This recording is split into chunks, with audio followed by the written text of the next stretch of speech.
When U.S. drivers fill their tanks with ethanol, they're essentially buying fermented corn, grown by American farmers. A 2007 law sparked an ethanol boom that has boosted rural economies.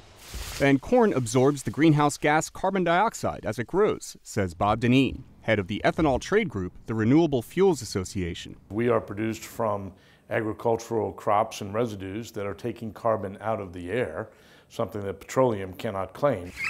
But ethanol has a flock of critics. Poultry and other meat producers say their animals are now competing with ethanol for the corn supply.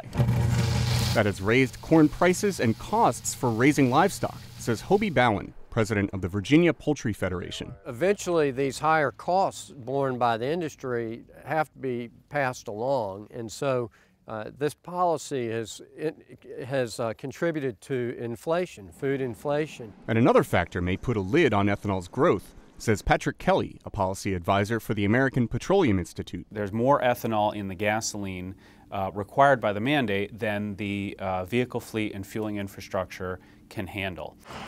Here's why. Most U.S. gasoline currently contains 10% ethanol. Raising it to 15% would be one way to meet the law's requirements.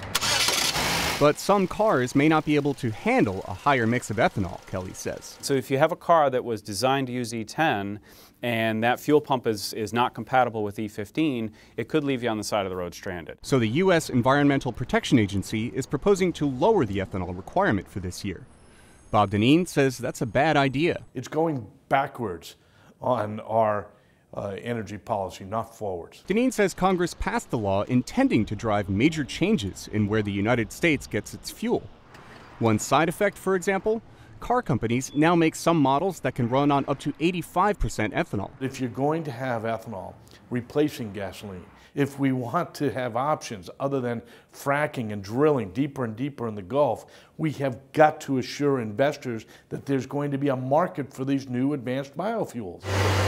These new biofuels can be made from garbage, corn cobs, or other plant matter. That could end the food versus fuel debate. What fuels our cars in the coming years may hinge on EPA's final decision, expected in June. Steve Baragona, VOA News, Washington.